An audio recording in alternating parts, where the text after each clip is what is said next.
اللہ اللہ اللہ اللہ اللہ اللہ اللہ اللہ۔ ذوالقرنین اصل میں ایران کے بادشاہ تھے،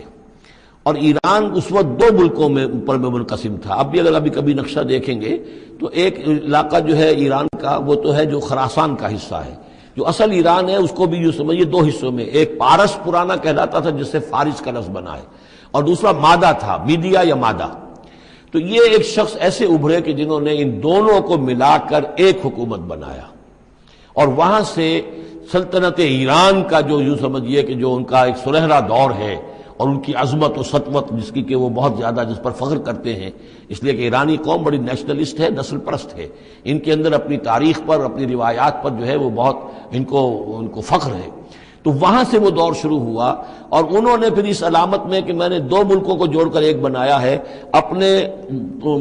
تاج کے اندر دو سینگ لگا لیے تھے، اور وہ جو ہے ذوالقرنین یہ لقب ان کا ہو گیا تھا۔ اس کے حوالے سے سوال کیا گیا، اور اس کے بارے میں تفصیل جو اگلے رکوع میں آئے گی۔ اعوذ باللہ من الشیطان الرجیم، بسم اللہ الرحمن الرحیم۔ وَيَسْأَلُونَكَ عَنْ ذِي الْقَرْنَيْنِ قُلْ سَأَتْلُو عَلَيْكُمْ مِنْهُ ذِكْرًا۔ صدق اللہ العظیم۔ ذوالقرنین کے بارے میں آپ کو بتا چکا ہوں کہ ان کا نام تاریخ میں جو مشہور ہے وہ کیخسرو یا سائرس، اور انہی سے اصل میں ایران کی عظمت کے دور کا آغاز ہوا تھا۔ چنانچہ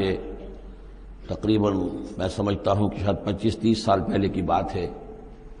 جب شہنشاہ ایران اس وقت جب کہ ان کی بادشاہت جو ہے وہ بڑے عروج پر تھی، انہوں نے 2500 سالہ برسی منائی تھی انہی کیخسرو کی، سائرس کی۔ ان کی قبر جو ہے مقبرہ وہ دریافت ہو گیا تھا، اور وہاں پر ان کا ایک مجسمہ بھی دریافت ہوا تھا کھدائی پر۔ اس مجسمے میں وہ دو لگے ہوئے تھے سینگ بھی۔ اس موضوع پر سب سے پہلے مولانا ابوالکلام آزاد مرحوم نے جو اپنی ترجمان القرآن کے نام سے انہوں نے مختصر ترجمہ اور تفسیر لکھی ہے، اس میں بڑے تفصیلی نوٹس لکھے ہیں۔ سب سے پہلے اہل علم کے حلقے میں ان کے بارے میں جو معلومات ہیں وہ ان کے ذریعے سے آئی ہیں، اب یہ تقریباً یونیورسلی ایکسیپٹڈ ہے۔ پھر سوال پیدا ہوتا ہے کہ ان سے کیا دلچسپی یہود کو تھی، تو وہ بھی سمجھ لیجئے کہ نبوکدنضر نے 587 قبل مسیح میں حملہ کیا تھا فلسطین پر، اور نبوکدنضر عراق کا بادشاہ تھا۔ اس مڈل ایسٹ کو ذہن میں رکھیے کہ میڈیٹرینین کے بالکل ساتھ ہے ملک شام، اور شام ہی کا ایک علاقہ فلسطین ہے۔ اس وقت جو ہے یہ فلسطین اور اسرائیل اور شرق اردن اور ویسٹ بینک اور لبنان، یہ سب مل کر جو ملک بنتے ہیں، در حقیقت یہ شام عرب ہے، یہ شام ہے۔ پھر اس کے مشرق میں یہ عراق عرب یا عراق ہے، اور اس کے مشرق میں پھر ایران ہے۔ تو عراق کا بادشاہ تھا جس نے حملہ کیا تھا یروشلم پر، تباہ و برباد کیا، اور ان کو قیدی بنا کر لے گیا۔ کیپٹیوٹی کا دور ان کا تقریباً 150 برس کا ہے۔ لیکن اس عرصے میں ایران میں یہ شخصیت ابھری کیخسرو کی یا سائرس کی۔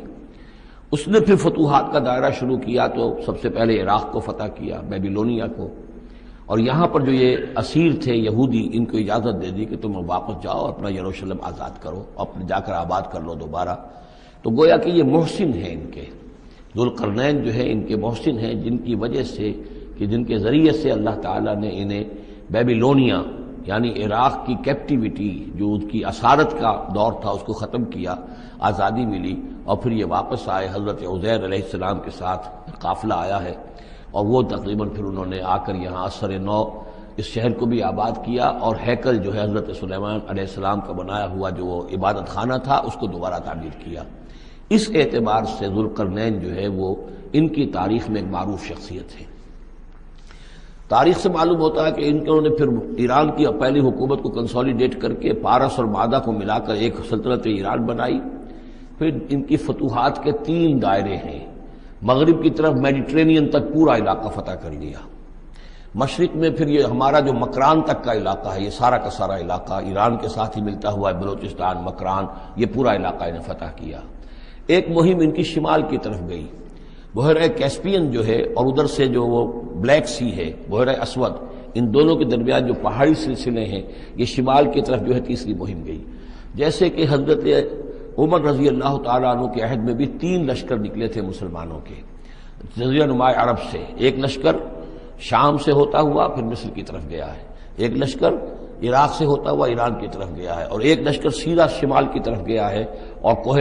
کاف تک جو ہے جس کو کوکیشیا کہتے ہیں وہاں تک کی فتوحات حاصل کی مسلمانوں نے. تو تقریباً یہی سمجھیے کہ ایک بلو پرنٹ تھا جو کہ یعنی ہمارے اس دور خلافت راشدہ سے یہ سمجھیے کہ لگ بھگ کوئی 2000 سال قبل جو ہے یہ واقعہ پیش آیا ہے، یا بلکہ اس سے کم کوئی 1500 سال قبل یہ واقعہ پیش آیا ہے. اور یہ ذوالقرنین جو ہیں یہ یہاں پر ایک بڑی عظیم سلطنت کے بانی بنے، لیکن نیک آدمی تھے. اور معلوم یہ ہوتا ہے کہ یہ اصل میں جو کہانیاں ہیں یہ ان کے داستانیں ہیں کہ ان کو قتل کیا جانا تھا. یہ کہیں شہزادے تھے کسی چھوٹی سی مملکت کے، اور وہاں سے ان کو کسی نے بچایا کسی طریقے سے، اور پھر یہ صحرا میں رہے روپوش، اور وہاں کسی نبی کی تعلیم سے ان کو آشنائی ہوئی ہے. ہو سکتا ہے کوئی اسرائیلی نبی ہی کی تعلیم ہو، یہ بھی ہو سکتا ہے کہ زرتشت جو ہیں وہ بھی کوئی اللہ کے نبی ہوں اور ان کی تعلیم ان تک پہنچی ہو. لیکن خود ان کا کردار جو قرآن پیش کر رہا ہے وہ بہت ایک نیک مومن صالح ایک بندہ مومن اس کا کردار ہے. یہ کردار جو ہے کسی بھی درجے میں 1% بھی جو ہے وہ کسی اور دوسرے فاتح پر یا کسی اور حکمران کے اوپر جنہیں بھی ہم جانتے ہیں تاریخی اعتبار سے ان پر منطبق نہیں ہوتا. یہ انہی کی شخصیت ہے. وَيَسْأَلُونَكَ عَنِ ذِي الْقَرْنَيْنِ، اور اے نبی آپ سے پوچھ رہے ہیں ذوالقرنین کے بارے میں. قُلْ سَأَتْلُو عَلَيْكُم مِّنْهُ ذِكْرًا، ان سے کہیے میں ان قریب تمہیں اس کے بارے میں کچھ حالات بتاتا ہوں. اِنَّا مَكَّنَّا لَهُ فِي الْأَرْضِ، ہم نے اسے زمین میں بڑا تمکن عطا کیا تھا، غلبہ عطا کیا تھا. وَآتَيْنَاهُ مِن كُلِّ شَيْءٍ سَبَبًا، اور ہم نے اسے ہر طرح کا ساز و سامان وسائل و ذرائع تمام اسباب جو ہیں فراہم کر دیے تھے. فَأَتْبَعَ سَبَبًا، تو انہوں نے پھر ایک مہم تیار کی، یعنی ایک فتوحات کا دائرہ مغرب کی طرف. حتیٰ اذا بلغ مغرب الشمس، یہاں تک کہ جب وہ سورج کے غروب ہونے کی جگہ تک پہنچ گئے. اب یہ پرانے زمانے میں ظاہر بات ہے کہ پورا اس سے زیادہ نقشہ تو لوگوں کو معلوم بھی نہیں تھا. جب میڈیٹرینین کے ساحل پر پہنچ گئے تو معلوم آگے تو سمندر ہے، اور سمندر میں پھر آدمی کو محسوس ہوتا ہے سورج ڈوبتا ہوا. اگر آپ ساحل سمندر پر کھڑے ہو کر دیکھیں تو معلوم ہوتا ہے سمندر میں سورج ڈوب رہا ہے. تو یہ گویا کہ مغرب الشمس بن گیا ان کے لیے، وہ یہ سورج کے ڈوبنے کی جگہ. حتیٰ اذا بلغ مغرب الشمس، جب وہ پہنچ گئے سورج کے غروب ہونے کی جگہ. وجدہا تغرب فی عین حمیۃ، تو انہوں نے دیکھا اسے ڈوبتے ہوئے، وہ ڈوب رہا ہے ایک بڑے گدلے سے سمندر کے اندر. وہ جو وہاں کا سمندر ہے بڑا گدلا سا ہے، یہ ایجین سی وغیرہ جو کہلاتے ہیں یہ بہت گدلے سے پانی کے ہیں. ووجد عندہا قوما، اور وہاں انہوں نے ایک قوم کو پایا مراد یہ کہ اس قوم پر انہیں فتح ہوئی، جنگ ہوئی، انہوں نے ان کو شکست دی، اور وہ قوم گویا کہ اب ان کے رحم و کرم پر ان کی گویا کہ وہ محکوم ہو گئی. قلنا یا ذوالقرنین، ہم نے کہا ذوالقرنین سے. اب یا تو یہ کہ یہ شاید نبی ہو، واللہ عالم، تو اللہ تعالیٰ کا اس طریقے سے براہ راست ان کو وحی کرنا. لیکن غیر نبی کو بھی اللہ تعالیٰ الہام کے ذریعے سے، جیسا کہ ہم نے دیکھا کہ وہ تو شہد کی مکھی کو بھی لفظ وحی آیا ہے. تو یہاں آیا ہم نے کہا اے قرنین، اور یہ بھی ہو سکتا ہے یہ صورتحال کی تعبیر ہو کہ گویا کہ وہ حالات زبان حال سے یہ کہہ رہے تھے. قلنا یا ذوالقرنین اما ان تعذب و اما ان تتخذ فیہم حسنا، کہ یا اے ذوالقرنین تمہیں اب پورا اختیار ہے، چاہو تو یہ جو مفتوح قوم ہے تمہاری اسے تم سزا دو، عذاب دو، ستاؤ انہیں، یا یہ کہ تم ان کے اندر اچھی روش اختیار کرو، ان کے ساتھ حسن سلوک کرو. قال، انہوں نے کہا اما من ظلم، جو کوئی ظالم ہے، بے انصاف ہے، ہو سکتا ہے اس سے مراد کفر اور شرک بھی ہو. فسوف نعذبہ ثم یرد الی ربہ فیعذبہ عذابا نکرا، تو اسے تو ہم عذاب دیں گے، سزا دیں گے، اور پھر وہ لوٹایا جائے گا اپنے رب کی طرف، پھر اس کا رب اس کو عذاب دے گا جو اصل عذاب ہے، برا عذاب، سخت عذاب. واما من آمن وعمل صالحا، اور جو لوگ ایمان لائیں گے اور یقین کریں گے حقائق پر، اللہ کو مانیں گے، وعمل صالحا، اور نیک عمل کریں گے، فلہ جزاء الحسنی، تو اس کو ہم اچھا بدلہ بھی دیں گے. وسنقول لہ من امرنا یسرا، اور اس سے ہم اپنے معاملے میں بھی نرم بات کریں گے. یعنی یہ کہ ان سے ٹیکس اگر لینے ہیں تو نرمی کے ساتھ لیں گے، جو مفتوحہ ممالک کے ساتھ معاملہ ہوتا ہے تو ہم ان کے ساتھ نرمی کا سلوک کریں گے جو ایمان لے آئیں گے. ثم اتبع سبابا، مغرب کی طرف سے فارغ ہو کر پھر اب یہ مشرق کی طرف گئے. پھر انہوں نے ایک اور مہم کا بندوبست کیا. حتی اذا بلغ مطلع الشمس، یہاں تک کہ جب وہ سورج کے طلوع ہونے کی جگہ تک پہنچ گئے. اب یہ جہاں تک تاریخی طور پر ثابت ہے وہ صرف مکران کے علاقے تک اتنی دور تک آئے ہیں، واللہ عالم. ہو سکتا ہے کہ مکران کے ساحل پر کھڑے ہو کر بھی انہیں محسوس ہوا ہو کہ بس اب یہ سورج جو ہے غروب ہو رہا ہے یا طلوع ہو رہا ہے وہاں سے مطلع الشمس۔ تو وہاں جب پہنچے وجدہا تطلع علی قوم لم نجعل لہم من دونہا سترا، تو انہوں نے پایا اس کو کہ وہ طلوع ہوتا ہے ایک ایسی قوم پر کہ جس کے لیے ہم نے آفتاب سے کوئی اوٹ نہیں رکھی ہے۔ یعنی یہاں کے جو قبائل تھے، گیڈروسیا وغیرہ یہ کہلاتا تھا اس زمانے کے اندر، یہ وحشی قبائل تھے، ان کو ابھی چھت بنانے کا فن نہیں آیا تھا۔ یعنی گھر جو ہوتے تھے وہ صرف دیواریں کھڑی ہوتی تھیں کہ جو خالی پلاٹ ہے زمین کا اس میں یہ دیوار کھڑی ہے، یہ میرا گھر ہے، یہ تمہارا گھر ہے، لیکن گھر میں چھت وغیرہ کا بھی کوئی تصور ان کے ہاں نہیں تھا۔ ظاہر بات ہے کہ چھت ڈالنا جو ہے یہ تو ایک تمدن کے ارتقاء کے دور کی علامت ہے۔ تو وہ بغیر کسی سورج کے سائے کے وہ اپنی زندگی گزارتے تھے۔ کذالک، ایسا ہی ہوا وہاں بھی، یعنی جو پہلے ہوا تھا کہ یہاں بھی معاملہ وہی ہوا کہ اللہ تعالیٰ نے اختیار مطلق انہیں دیا، فتح دی، لیکن انہوں نے یہاں بھی یہی کہا کہ جو نیک لوگ ہوں گے ان کے ساتھ ہم نرمی کریں گے اور جو شریر ہوں گے ان کو سخت سزا دیں گے۔ وقد احطنا بما لدیہ خبرا، اور ہمیں پوری طرح معلوم ہے کہ جو وہاں اس کی خبر ہوئی اور جو بھی حالات وہاں گزرے، جو ماجرا وہاں ہوا۔ ثم اتبع سببا، اب یہ تیسری آ رہی ہے، ثم اتبع سببا، پھر اس نے ایک اور مہم تیار کی، یہ شمالی مہم ہے۔ حتی اذا بلغ بین السدین، یہاں تک کہ جب وہ دونوں پہاڑوں کے درمیان پہنچ گئے، دو دیواروں کے درمیان پہنچ گئے، تو یہ سمجھ لیجئے بحیرہ کیسپیئن داہنی طرف ہے، مشرق میں بحر اسود، اس کے درمیان یہ سلسلہ کوہ ہے اور یہ پیرلل چلتے ہیں دو اور ان کے درمیان سے پھر وہ درے ہیں کہ جن میں سے ہو کر شمالی علاقے سے جو وحشی قبائل تھے وہ آ کر یہاں حملہ کرتے تھے، تاخت و تاراج کرتے تھے، لوٹ مار کر کے چلے جاتے تھے، جن کو یاجوج ماجوج کہا گیا ہے۔ حتی اذا بلغ بین السدین، جبکہ یہ پہنچے ان دونوں دیواروں کے درمیان، وجد من دونہما قوما، تو انہوں نے پایا ان دونوں کے ورے ایسے لوگوں کو، لا یکادون یفقہون قولا، یہ لوگ بھی ایسے تھے غیر متمدن، کیونکہ بات سمجھتے نہیں تھے، یعنی زبان ایسی ہوگی کہ جو ان کی سمجھ میں نہیں آ رہی تھی، لیکن یہ کہ کسی نہ کسی ذریعے سے انہوں نے اپنا ایک مطلب، اپنی ایک عرضداشت پیش کی۔ قالوا یا ذا القرنین، انہوں نے کہا کہ اے ذو القرنین، ان یاجوج و ماجوج مفسدون فی الارض، یاجوج اور ماجوج جو قومیں ہیں یہ زمین میں بہت فساد مچانے والی ہیں۔ فہل نجعل لک خرجا، تو کیا ہم آپ کے لیے ایک سالانہ خراج مقرر کر دیں، الا ان تجعل بیننا و بینہم سدا، اس کے عوض کہ آپ ہمارے اور ان کے درمیان ایک سد تعمیر کر دیں، ایک دیوار حائل کر دیں کہ وہ ہم پر حملہ آور نہ ہو سکے، یعنی درے کو بند کر دیا جائے۔ یوں سمجھیے جس اصول پر کہ آج کل ڈیم بنتے ہیں، ڈیم کیا ہے کہ ایک پہاڑی سلسلہ یوں آ رہا ہے، ایک پہاڑی سلسلہ یوں آ رہا ہے، دریا درمیان میں سے گزر رہا ہے، آپ نے اس گزرگاہ پر ایک دیوار کھڑی کر دی تو یہ گویا کہ ایک آرٹیفیشل لیک کریٹ ہو گئی، پانی یہاں جمع ہو رہا ہے۔ تو اگر پہاڑی سلسلے دو چل رہے ہوں، ان کے درمیان جو راستہ ہے اس کو اگر بند کر دیا جائے، ایک دیوار کھڑی کر دی جائے اور اس دیوار کے مضبوط دیوار ہو، تو ظاہر بات ہے کہ پھر ادھر سے کوئی آ کر حملہ آور نہیں ہو سکتا، ان کے لیے ایک حفاظت کا سامان ہو جاتا ہے۔ یہاں یہ سمجھ لیجئے کہ یاجوج ماجوج سے کیا مراد ہے۔ حضرت یافس علیہ السلام، جو تین بیٹے تھے حضرت نوح علیہ السلام کے، سام، حام، یافس، سامی نسل کے بارے میں تو ہم نے بہت کچھ سمجھ لیا کہ حضرت ابراہیم بھی سامی نسل سے تھے، پھر قوم عاد بھی سام ہی کی نسل کی ایک شاخ تھی، قوم سمود بھی اسی کی شاخ تھی، یہ تمام جو ہے یہ تو سیمیٹک ریسز ہیں۔ حضرت یافس کی اولاد نے یہ سینٹرل ایشین ماؤنٹینز کا جو سلسلہ ہے اس کو کراس کیا اور شمال میں چلے گئے، اور شمال میں جا کر دائیں بائیں پھیل گئے، پھر یہ میدان ہے ٹنڈرے کے میدان اور فلانے میدان اور بڑے بڑے کھلے میدان ہیں، تو گویا کہ ایشیا کو درمیان میں جو سلسلہ کوہ تقسیم کر دیتا ہے، ایک شمالی حصہ ہے، ایک اس کے جنوبی حصہ ہے، یہ شمالی میں چلے گئے اور جا کر پھر پھیلنے میں وہ مشرق کی طرف آئے تو چین اور ہند چینی تک یہ ساری قومیں جو ہیں یہ یلو ریسز، یہ انہی کی نسل سے ہیں، اور مغرب میں چلے تو روس، اور روس سے ہو کر روس کے ساتھ ملتا ہوا علاقہ ہے اسکینڈینیوین کنٹریز کے ساتھ، پھر وہاں سے وہ اتر کے، اور یورپ کے بھی جو یہ مغربی ممالک ہیں، اینگلو سیکسنز جو ہیں، یہ بھی در حقیقت اسی سے اسکینڈینیوین کنٹریز سے اترے ہوئے لوگ ہیں۔ تو یوں سمجھ لیجئے کہ ویسٹرن یورپ اور ایسٹرن یورپ کا بھی خاص طور پر شمالی علاقہ، اور پورا یہ روس کا علاقہ، اور پورا صحرائے گوبی، اور پورا چین، اور وہاں تک جو ہے ہند چینی تک، یہ یافس کی نسل ہے۔ یافس کے جن بیٹوں کے نام تورات میں آئے ہیں، کئی نام ہیں، وہ کوئی ایک دو نہیں، ان میں گوگ اینڈ میگوگ بھی ہے، توبال بھی ہے، موسک بھی ہے، موسک ایک شخص کا نام ہے، اور موسکو ہو سکتا ہے کہ اسی نے آباد کیا ہو اور وہیں سے وہ نام بنا ہو۔ توبال اور بالٹک سی جو ہے اس ایریا کے اندر جو ہے بالٹک سٹیٹس، توبال ان کے ایک بیٹے کا نام تھا، یہ تورات کے اندر نام دیے گئے ہیں، گوگ اینڈ میگوگ، جاجوج ماجوج، یہ بھی انہی کے بیٹوں کے۔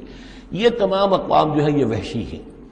اور یہ تاخت و تاراج کرنا، لوٹ مار کرنا، یہ ان کا طریقہ ہے، اور ان کا ہے ذکر جو یہاں پر ہو رہا ہے۔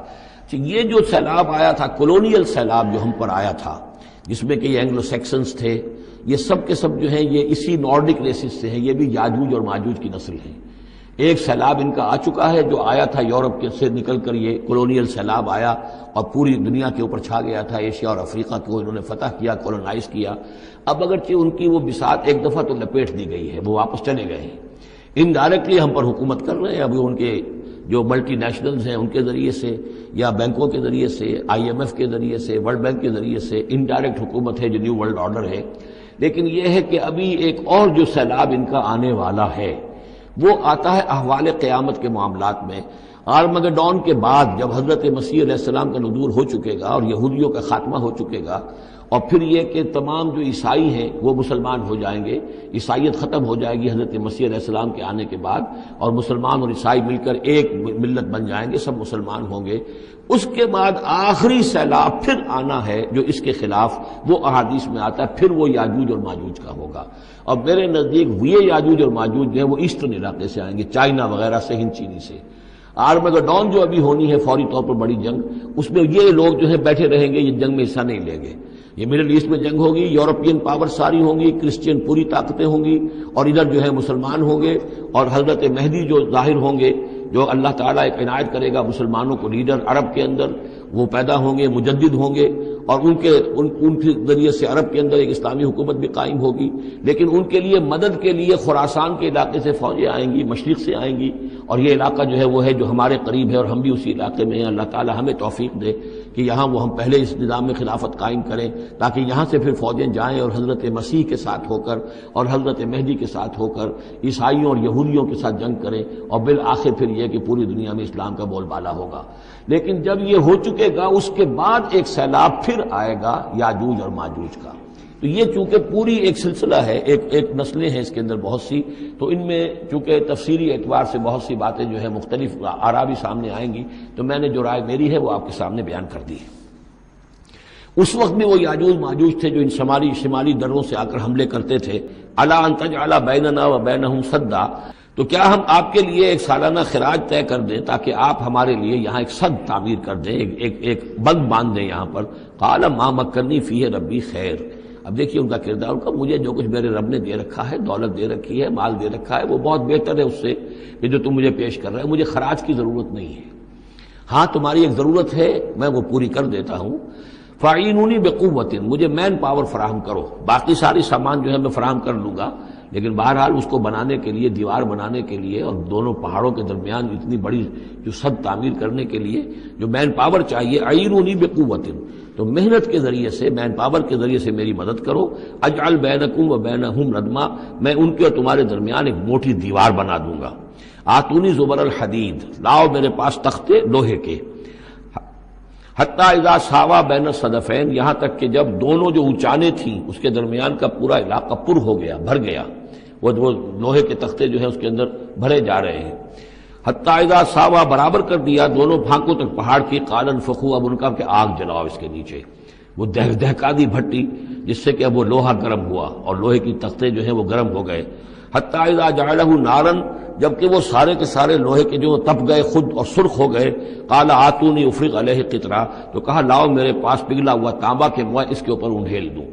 تو اس طریقے سے گرین فورس کنکریٹ سے بھی 10 گنا سمجھیے مضبوط شے انہوں نے بنا دی کہ اس میں لوہا اور پھر لوہا سیسا یا تانبا پلایا ہوا، تو اس طریقے سے ایک بڑی مضبوط دیوار قائم کر دی۔ اس دیوار کے جو آثار اب بھی موجود ہیں، دیوار تو موجود نہیں ہے، یہ داریال اور دربند کے درمیان یہ کشادہ راستہ ہے اب بھی، یہ ویسٹ کوسٹ جو ہے کیسپین کا، اس کے ساتھ اس کی لمبائی 50 میل اور اس کی اونچائی 29 فٹ اور 10 فٹ چوڑی یہ دیوار تھی جو اس وقت بنی ہے، یعنی جس طریقے سے کہ بنتے ہیں بڑے بڑے بند، ان سے بھی بڑی یہ تھی سد تعبیر کی گئی۔ السد العالی کہلاتا، اسوان ڈیم جو ہے جو مصریوں نے بنایا تھا، بہت بڑا ڈیم، السد العالی، اونچی دیوار۔ تو ہمارے ہاں یہ تربیلا اور منگلا یہ سب کیا ہے، یہ اسی طرح کے ڈیم ہیں کہ پہاڑی سلسلے آ رہے ہیں، دریا جا رہا تھا، وہاں آپ نے دیوار کھڑی کر دی، پانی رک گیا اور وہ جھیل بن گئی۔ فَمَسْتَطَاعُوا أَن يَظْهَرُوهُ، تو انہوں نے کہا کہ اب یہ لوگ نہ تو یہ اس کے اوپر سے آ سکیں گے، اس کو نہ چڑھ سکیں گے، وَمَا اسْتَطَاعُوا لَهُ نَقْبًا، نہ اس میں کوئی سوراخ لگا سکیں گے، نقب لگا سکیں گے۔ قَالَ هَذَا رَحْمَةٌ مِّن رَّبِّي، یہ سب اتنا بڑا کارنامہ کر کے بھی انہوں نے کہا یہ سب رحمت ہے میرے رب کی طرف سے، میرا کوئی کمال نہیں، یہ سب اللہ کی طرف سے ہے۔ فَإِذَا جَاءَ وَعْدُ رَبِّي، اور جب میرے رب کا وعدہ آئے گا، جَعَلَهُ دَكَّا، وہ اس پوری دیوار کو جو ہے ریزہ ریزہ کر دے گا، ختم ہو جائے گی دیوار۔ اب وہ دیوار وہاں موجود نہیں ہے، وہ ختم ہو چکی ہے امتداد زمانہ سے، اب اس کے کوئی آثار باقی نہیں رہے، بس آثار معلوم ہو جاتے ہیں کہ یہاں وہ دیوار ہوتی تھی، جس سے یہ میں نے ڈائمنشنز آپ کو دیے ہیں۔ وَكَانَ وَعْدُ رَبِّي حَقًّا، اور میرے رب کا وعدہ جو ہے وہ حق ہے، سچ ہے، پورا ہو کر رہے گا۔ وَتَرَكْنَا بَعْضَهُمْ يَوْمَئِذٍ يَمُوجُ فِي بَعْضٍ، اب جب یہ وقت آئے گا اللہ تعالیٰ کا قیامت کا وقت، تو ہم چھوڑ دیں گے اس روز ان کو، یہ ایک دوسرے میں گتھم گتھا ہو جائیں گے۔ یہ جو کچھ ہونے والا قرب قیامت سے پہلے جس قسم کے لشکر آنے ہیں اور جیسی جنگیں ہونی ہیں، اور یہ جو یاجوج ماجوج جب آئیں گے تو آتا ہے احادیث کے اندر کہ پورے دریا، پورے سمندر پی جائیں گے، ہر چیز کھا جائیں گے، اور یہ معلوم ہوتا ہے کہ چینیوں کے ہاں تو خاص طور پر سانپ بچھو جو شے ہو، کتا بلی، ہر شے چٹ کر جاتے، کوئی شے نہیں چھوڑتے۔ اور میں سمجھتا ہوں کہ شاید آدم خور بھی ہو یہ کہ کسی وقت میں جب ان کو ضرورت پڑے تو آدمی کو بھی کھا جائیں، جو کتے کو، بلی کو، سانپ کو، بچھو کو، ہر چیز کو کھا جاتے۔ تو ان لوگوں کا معاملہ جو ہے واقعتاً یہ جب ابھی تو ذرا رکے ہوئے ہیں، کنٹینڈ ہے ایک طرح سے، لیکن ایک وقت میں ان کا بند کھلے گا، اور چونکہ پھر یہ جو ہے تمام چاروں طرف ان کے پہاڑ ہیں، ہر پہاڑ کی اونچائی پر سے من کل حدب ینسلون، نیچے اترتے ہوئے نظر آئیں گے۔ اور یہ نقشہ بعین ہی اسی طرح اخبارات میں آیا تھا جب 62 میں وار ہوئی ہے نیفا میں، جو ہندوستان کا مشرقی جو علاقہ تھا جہاں کے چین اور بھارت کی جنگ ہوئی ہے، تو اس کے الفاظ جو اخبارات میں آئے تھے، waves after waves of Chinese soldiers were coming down the slopes, لہروں کی طرح، موجوں کی طرح چلے آئے۔ ان کے تو اتنے آدمی ہیں، ان کا تو کہنا یہ ہے کہ تم سب کے سب ہلاک ہو جاؤ گے، ہمیں تم ہلاک نہیں کر سکتے، ہم تو چیونٹیوں کی طرح جو ہے بلوں کے اندر گھس جائیں گے، ایٹمک وارفیئر کے بعد تمہارا تہس نہس ہو جائے گا، ہمارا کچھ نہیں بگڑے گا، ہم پھر نکلیں گے اور پوری دنیا کو فتح کریں گے، وہ یہ کہتے ہیں۔